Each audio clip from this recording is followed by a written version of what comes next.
Bismillahirrahmanirrahim.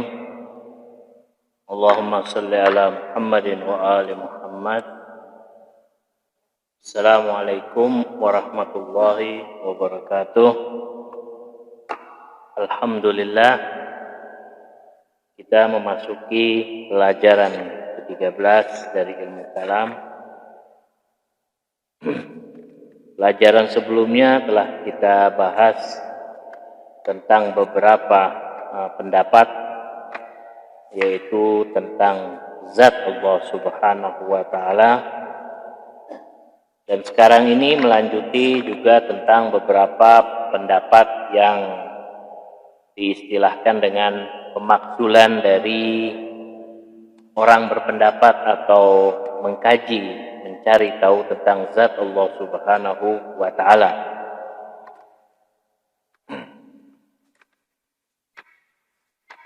Di sini di dalam kitab ini disebutkan wa bidzalik taqif ala madha wahnun ma uthira ala ba'd ulama salaf haitsu yaqul. Di sini ada pendapat sebagian dari ulama salaf yang mencegah berpendapat atau mengkaji tentang zat Allah Subhanahu wa Ta'ala, karena nanti akan menistayakan atau mengakibatkan kepada penyimpangan terhadap ketuhanan, sebagaimana pendapat mereka sebagian mereka mengatakan innama utinal aqla li iqamatil ubudiyah. Di pelajaran sebelumnya sudah dibahas sebenarnya ini ya, la li idrakir rububiyah faman syagula ma u'tiya li iqamatil ubudiyah bi idrakir rububiyah fatatul ubudiyah wa lam yudrik ar-rububiyah. Jadi kita diberikan akal oleh Allah Subhanahu wa Ta'ala, kata sebagian mereka ulama dari salaf ini, bukan untuk mengkaji tentang keberadaan dari zat Tuhan, yaitu Allah Subhanahu wa Ta'ala, tapi dan faman syagula, dan orang yang menyibukkan dirinya untuk mengkaji hal tersebut ya, liqamatil ubudiyah, jadi untuk mengkaji dalam tujuan untuk ubudiyah, penghambaan kepada Allah, maka dia telah gugur penghambaan dia kepada Allah Subhanahu wa Ta'ala, dan juga dia tidak mendapatkan akan pengetahuan atau keimanan kepada ketuhanan dan kepada zat Allah Subhanahu wa Ta'ala. Sebagai jawaban di sini bahwa kenapa sebagian dari ulama salaf itu melarang manusia atau kita ini mengkaji zat Allah dengan akal kita, bahwa Allah Subhanahu wa Ta'ala telah memberikan kepada manusia ini akal untuk tadabbur, tafakkur, yaitu untuk berpikir, merenungkan, mengkaji. Nah, sehingga Allah Subhanahu wa Ta'ala memberikan akal kepada kita untuk kita gunakan pada tempatnya. Berbeda dengan binatang atau makhluk yang lain yang tidak diberikan oleh Allah kemampuan berpikir atau akal. Kalau kita lihat di Al-Quran saja, ini jawaban pada sebagian mereka. Kalau di ayat Al-Quran saja dikatakan wa in min syai'in illa yusabbihu bihamdih walakin la tafqahuna tasbihahum, bahwa segala sesuatu yaitu bertasbih kepada Allah Subhanahu wa Ta'ala. Yusabbihu lillahi ma fis samawati wa ma fil ardh. Jadi segala sesuatu itu bertasbih kepada Allah. Bukan hanya manusia saja, segala sesuatu selain manusia pun bertasbih, termasuk binatang. Kalau kita lihat, binatang itu makhluk yang tidak memiliki akal, tapi mereka bertasbih kepada Allah, memuji akan kebesaran dari zat Allah Subhanahu wa Ta'ala. Apakah manusia yang bukan hanya diberikan naruri sebagai kemanusiaan saja, tapi diberikan akal oleh Allah Subhanahu wa Ta'ala? Tidak boleh digunakan akalnya, kan tidak mungkin. Maka dengan itulah bahwa dengan akal kita bahwa kita dianjurkan atau disuruh untuk mengkaji tentang keberadaan zat Allah Subhanahu wa taala. Karena untuk sampai kepada pengetahuan atau makrifat kepada Allah Subhanahu wa taala tidak bisa kita hanya dengan bertasbih saja, tapi kita harus kaji. Karena jalan untuk mengenal Allah Subhanahu wa taala itu sebenarnya banyak. Beberapa jalan, beberapa turuk, tarik. Seperti di sini dikatakan at-turuq as-sahihah ila ma'rifatillah. Jalan-jalan yang benar untuk mengenal Allah Subhanahu wa taala.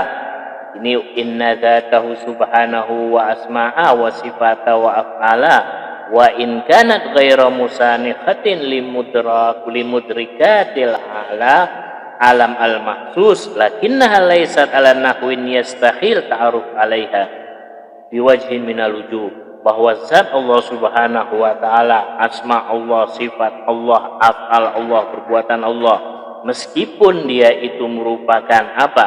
Tidak bisa dijangkau keseluruhan karena keterbatasan akal kita, bukan berarti mustahil untuk kita ketahui. Alam yang ada di luar atau alam angkasa yang begitu luas, meskipun kita tidak mampu untuk mengetahui keseluruhannya, tapi bukan berarti mustahil kita mempelajarinya, mencari tahu.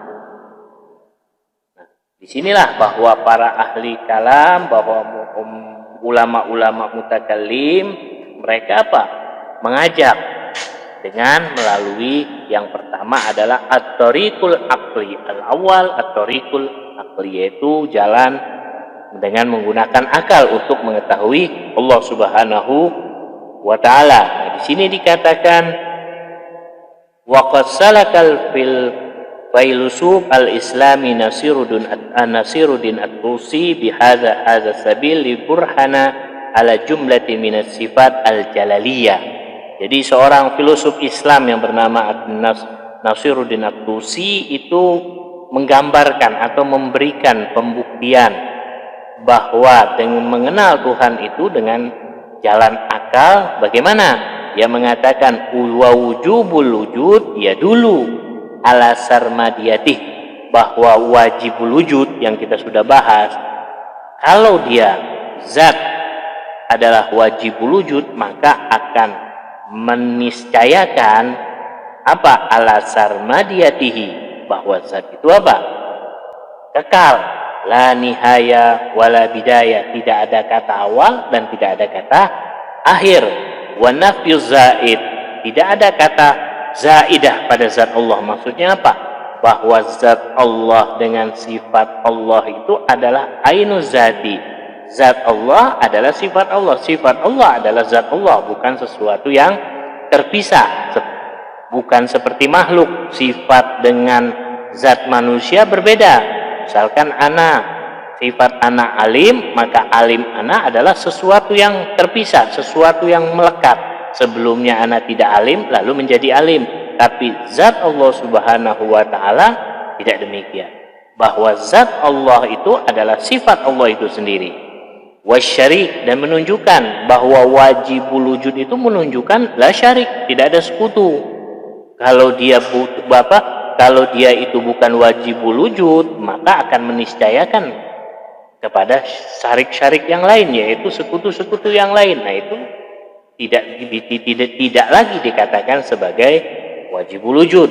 Wal misl la mislalah, tidak ada serupa, tidak ada yang menyerupai Allah Subhanahu wa taala. La syabilah, tidak bisa Allah itu diserupakan dengan makhluk, karena makhluk itu sudah kita terangkan pada pelajaran sebelumnya, menempati tempat, terikat dengan tempat dan waktu. Nah, sesuatu yang terikat dengan tempat dan waktu adalah materi. Mustahil bagi Allah Subhanahu wa taala itu seperti makhluk atau menyerupai materi. Wa tarkib bi ma'aniha wajibul wujud, juga mustahil atau tidak mungkin tersusun dari sesuatu yang lain, seperti pembahasan sebelumnya, yaitu sesuatu itu tersusun dari beberapa bagian sehingga terbentuklah satu kesatuan. Misalkan seperti Pulpen yang ana pegang ini, pulpen ini tersusun dari beberapa rangkaian. Ada tutupnya, ada tintanya, dan ada tutup bagian bawah, dan ada ujung dari alat untuk menulis. Tersusun dari beberapa rangkaian. Tapi dia satu, yaitu satu benda yang disebut dengan pulpen. Nah, zat Allah Subhanahu wa Ta'ala tidak demikian, tidak tersusun dari susunan-susunan yang ada hingga menjadi sebuah kesatuan. Tidak demikian. Maha suci Allah dari hal demikian. Nah, akallah semua yang menjawab bahwa zat Tuhan itu adalah tidak bisa digambarkan seperti yang digambarkan oleh makhluk. Nah, itu adalah jalan pertama mengenal Tuhan dengan akal. Yang kedua adalah mutola'ah fil afaq wal anfus, yaitu merenungkan, mengkaji tentang alam semesta ini. Nah, pembahasan ini sudah kita bahas di pelajaran pertama tentang burhanun nuzum, itu burhanul imkan, yang mana alam yang tertata ini menunjukkan ada yang menata, dan dari keteraturan itu ada keseimbangan, ada akurasi yang sangat kuat yang menunjukkan itu semua ada yang mengaturnya. Ya, siapa? Allah Subhanahu wa Ta'ala. Atau wajibul wujud, seperti keberadaan diri kita ini yang tertata dari sel-sel sedemikian banyaknya, sehingga apa? Sel-sel itu bekerja pada tempatnya masing-masing, sehingga manusia itu bisa hidup, bisa bergerak, bisa lari, dan lain sebagainya. Itu menunjukkan sel itu bekerja pada tempatnya. Nah, keserasian sel-sel yang ada pada tubuh manusia menunjukkan itu ada yang mengatur. Nah, itu jalan kedua. Jalan yang ketiga, aktalis, yaitu ar-ruju' ila kitab wa sunnah as-sahihah. Nah, ini udah jelas, kita merujuk kepada Al-Quran dan riwayat-riwayat. Seperti misalkan ayat yang berbunyi, huwallahu allazi la ilaha illa huwa al-malikul qudusus salamul al-mu'minul muhaiminul azizul jabbarul mutakabbir subhanallahi amma yusyrikun wallahul khaliqul bari'ul musawwirul lahul asma'ul husna yusabbihu lahu ma fis samawati wal ard wa huwal azizul hakim. Nah, semua asma Allah, nama-nama Allah yang ada di dalam Al-Quran itu sebenarnya berjumlah ada 128 nama yang termaktub di dalam Al-Quran. Nah, itu menunjukkan bahwa cara untuk mengenal Allah Subhanahu wa Ta'ala juga bisa merujuk kepada riwayat-riwayat atau kitab suci Al-Quran. Nah, jalan yang ketiga yaitu ar-rabi. Nah, ini jalan ini bersifat praktis, ya, atau di kitab dikatakan al-kashfu wasyuhud. Wa hunaka thullatun qalilatun yushahiduna bi'uyunil qulub ma la yudraku bil absar wa yarawna jamalahu wa jalalahu wa sifatahu wa af'alahu bi idrakin qalbi. Jadi ada sekelompok kecil dari dari mereka-mereka yang hanya ingin mengenal Tuhan atau melakukan mendekatkan diri kepada Tuhan zat Allah Subhanahu wa Ta'ala itu dengan cara apa? Hati, menggunakan hatinya. Dia hanya melihat sifat-sifat Allah, asma-asma Allah, keagungan Allah itu dengan menggunakan hati. Yudraku li ashabi wala yusafu li ghairihim. Dia hanya melakukan untuk diri mereka saja, tidak melakukan atau tidak memberikan pengarahan kepada orang lain atau memberikan pengajaran kepada orang lain, tapi dia hanya melakukan muhasabah kepada dirinya, atau dia tafakur untuk dirinya tentang zat Allah Subhanahu wa Ta'ala. Nah, ini adalah jalan yang ketiga, jalan yang keempat. Dan adapun jalan yang keempat, atau sebenarnya ini sudah bukan bagian dari torik, ya. Ini penolakan, disebut juga penolakan, ya. al-i'rad anil bas ma wa amma wara'at tabi'ah. Jadi penolakan mengkaji hal-hal yang bersifat metafisik, apalagi yang berhubungan dengan zat Allah Subhanahu wa taala. Di sini hunaka tawaif tamna minal bahas amma wara'a hadzal alam al-masyhud wa ta'uddu hududal mada aqsa ma tasil ilahil ma'rifah al-basyariyah. Jadi ada kelompok-kelompok yang melarang, mencegah, memakzulkan pembahasan-pembahasan yang berkenaan tentang alam metafisik, yaitu alam non materi. Karena apa? Karena hal-hal yang bersifat non materi itu pasti akan terbatas, bahkan tidak bisa dijangkau. Bahkan pendapat seperti ini, yaitu pencegahan seperti ini, bahkan pada zaman dahulu itu banyak di antara kaum muslimin atau kelompok-kelompok muslim itu saling kafir mengkafirkan disebabkan karena perbedaan pendapat di antara mereka. Dan wal ajab, yang menakjubkan, anna ba'dha hadhil tawaif minal ilahiyin alladzina ya'taqiduna bi wujudil ilah, bahkan yang mengherankan, kelompok-kelompok ini atau kelompok-kelompok ulama kalam ini, mereka adalah sebagiannya itu orang-orang yang berkeyakinan kepada Tuhan, pada keesaan Tuhan, yaitu dari kaum muslimin. Walakin la yabhatunal bahas amma wara'at tabi'ah, tapi mereka tidak mau mengkaji apa yang ada di balik alam ini, yaitu alam metafisika. Jadi mereka alal itlaq sama sekali tidak mau mengkajinya, bahkan mereka melarangnya, bahkan sebagian ada yang mengharamkannya. Wa yaktafuna fi dzalik bil iman bila ma'rifah. Jadi cukup mereka hanya mengimani saja, percaya saja dalam hatinya, percaya saja dalam pemikiran dia bahwa Tuhan itu ada, bila ma'rifah, tanpa pengetahuan, tanpa mengkaji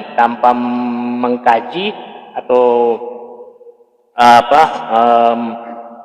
belajar tentang pengetahuan, yaitu akidah. Jadi mereka cukup beriman saja. Nah, ini adalah sebagian dari yang dilakukan oleh kelompok muslim. Nah, siapa sih mereka ini? Yang pertama adalah at-thaifatul ula al-madiyun, kaum materialis, ya. Jadi mereka humul ladzina ya'taqiduna bi asalatil madah. Jadi yang mereka ini yang meyakini adalah segala sesuatu itu bersumber dari materi, yang sudah dijelaskan pada pelajaran sebelumnya. Wayanfuna ayyawjudin wara'al alam tabi'i. Mereka menafikan keberadaan alam dari alam ini. Mereka hanya meyakini bahwa alam ini adalah ya alam materi. Ya, fal wujud indahum musawin lil mada. Jadi wujud yang ada itu adalah wujud materi. Jadi tidak ada wujud yang lain, yaitu mawara'at tabi'ah, alam di balik alam ini atau alam metafisik itu tidak ada. Waqad faragna an ibtali hadhihi an-nazariyah fil abhas, dan ini sudah dijelaskan pada pelajaran sebelumnya bahwa mereka ini hanya memandang semua yang ada di alam ini adalah bersumber dari materi, yang mana mereka mengatakan bahwa materi itulah yang melakukan perubahan-perubahan pada alam ini. Itu kelompok yang pertama. At-taifah ats-tsaniyah, yang mereka juga menolak untuk mengkaji alam di balik alam ini, yaitu alam metafisik, yaitu al-mufarritun fi adawatil ma'rifah. Jadi wahum siapa ini? Wa huwa haula'i ya'taqiduna bima wara'at tabi'ah. Mereka yang yakin pada alam metafisik, ghaira annahum ya'taqiduna bi irtifa'i qimami zalikal alam wa sumuhiha bihaits la yumkin an tablughaha al-uqul wa tanalaha al-afham. Jadi mereka meyakini alam metafisik itu di balik alam ini ada alam lagi. Ya, akan tetapi keyakinan mereka itu apa? Keyakinan mereka mengatakan bahwa tidak mungkin akal ini bisa memahami, tidak mungkin akal yang terbatas ini bisa sampai untuk membahas, mengkaji atau memahami dari alam metafisik itu. wa haula yad'una amran wa la ya'tuna alaihi bidalil. Kalau ditanyakan kepada mereka kenapa, sebabnya apa-apa, mereka tidak akan bisa, tidak akan mendapatkan, tidak akan memberikan sebuah dalil, karena mereka hanya mengatakan bahwa menurut akal segala sesuatu itu sudah jelas, badihi. Jadi segala sesuatu itu menurut akal sudah jelas, sudah badihi, seperti matahari yang kita lihat jelas ada, tidak perlu lagi kita tunjukkan keberadaan matahari itu ada, karena sudah jelas. Fa inna indal aqli qadaya badihiyah kama anna ladaihi qadaya nazariyah muntahiyatan ila badihiyah. Mereka mengatakan bahwa permasalahan-permasalahan badihi yang sudah jelas bagi akal itu akan apa? Itu memang dia memiliki pandangan-pandangan, tapi pandangan-pandangan itu semua juga akan berakhir kepada sesuatu yang badihi, katanya. Karena itu mereka itu meyakini alam tabiah, tapi menolak kemampuan akal bisa sampai atau memahami alam dari metafisik atau alam di luar alam materi ini. Nah, itu kelompok yang kedua. At-Taifah as-salisa, kelompok yang ketiga ini mudda'u al-kashfu wasyuhud. Jadi mereka seperti mengetahui Allah atau mengetahui zat Allah Subhanahu wa taala itu hanya bersifat mukasyafah saja. Maksudnya apa mukasyafah? Wa haula'i ya'taqiduna anna tariqal wahid li ta'arruf ala ma wara'at tabi'iyah. Jadi mereka satu-satunya jalan atau jalan untuk meyakini atau mengetahui alam metafisik, alam di balik alam ini, wa tahzibun nafas, yaitu apa? Tazkiyatun nafas, hanya dengan membersihkan diri. Wa ja'luha musta'iddatan liqabulil ifadat minal alam rupa rububiyah. Jadi dia hanya siap untuk menerima saja. Jadi dia caranya dengan muhasabah, tazkiyah, membersihkan dirinya, merenungkan dengan dirinya, maka itulah nanti semua yang akan menyampaikan dia kepada zat Tuhan atau Allah Subhanahu wa taala. Wa hadza fil jumlah la iskal. Nah, semua ini sebenarnya sebagian pendapat ini tidak masalah. Tidak masalah dia mau mengenal Tuhan dengan muhasabah, tazkiyatun nafas, tidak masalah. Lakin hasrat tariq bil kasyaf wa syuhud idda'a bila dalil, tapi semua itu jalannya terbatas kalau tidak menggunakan dalil atau tidak menggunakan pendekatan dalil. Fala mani' min an takuna adawatul ma'rifah muta'addida minal hissi wal aql wal kasyaf. Memang benar untuk mengetahui, jadi untuk mengenal kepada zat Allah itu jalannya banyak, caranya banyak gitu. Caranya banyak, ada yang melalui mukasyafah, melalui akal. Itu bukan berarti dilarang atau bukan berarti salah atau dicegah, tidak masalah. Hanya saja untuk sampai kepada zat Allah Subhanahu wa taala atau ma'rifah yang hakiki, kalau tanpa dalil atau tanpa menggunakan pendekatan akliyah, maka nilainya pun akan berbeda dengan mereka yang menggunakan pendekatan akal. Nah, ini kelompok yang ketiga ya. Kelompok yang keempat, nah ini berupa pertanyaan bagi mereka ya. Yaitu kelompok yang datangnya dari Al-Hanabilah wa ba'dul Asy'ariyah. Jadi pengikut Hanabilah dan sebagian dari Asy'ariyah. Mereka haula'i ya'taqidun bi anna tariq al-wahid li ta'aruf alal alami ar-rububi wa ikhbarus sama. Jadi mereka hanya mengandalkan kepada berita-berita dari langit saja untuk mengenal Allah Subhanahu wa taala. Fala yajuz lana al-hakim bi wahdati zat ilahiyah au kasratiha wa basatatiha wa tarakubah. Tidak boleh. Jadi tidak boleh kita itu beristidlal tentang zat Allah Subhanahu wa taala, baik dengan sifat-sifatnya atau afal-afalnya, wa jismatiyatiha wa tajarrudiha, baik apakah Tuhan itu berjisim atau tidak. Nah, itu tidak diperbolehkan untuk mengkaji sampai ke sana, kecuali illa bil ahbar wal amba al warida minas sama, kecuali apa? Yang datangnya dari langit saja, yaitu ayat-ayat Al-Qur'an. Seperti mereka menggunakan pendekatan ayat Al-Qur'an, wallah akhrajakum min butuni ummahatikum. Allah kan telah menciptakan kalian dari perut-perut ibu kalian, la ta'lamuna syai'an, kalian enggak mengetahui sesuatu sebelumnya. Waja'ala lakumus sam'a wal absar, lalu Allah menjadikan bagi kalian pendengaran, penglihatan, wal afidah la'allakum tashkurun. Nah, itu semua pendengaran, penglihatan itu harusnya kalian syukuri untuk mengenal Allah Subhanahu wa taala atau zat Allah Subhanahu wa taala. Nah,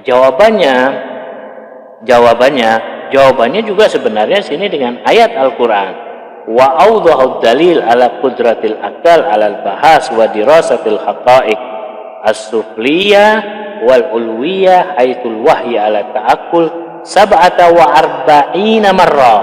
Jadi apa? Dalil tentang kemampuan akal untuk mengkaji atau menguak hakikat-hakikat baik yang sederhana ataupun yang tinggi ma'rifatnya, itu hasul wahyi, itu merupakan dorongan atau anjuran dari wahyu ala ta'akkul, untuk kita berpikir. Nah, kalau kita lihat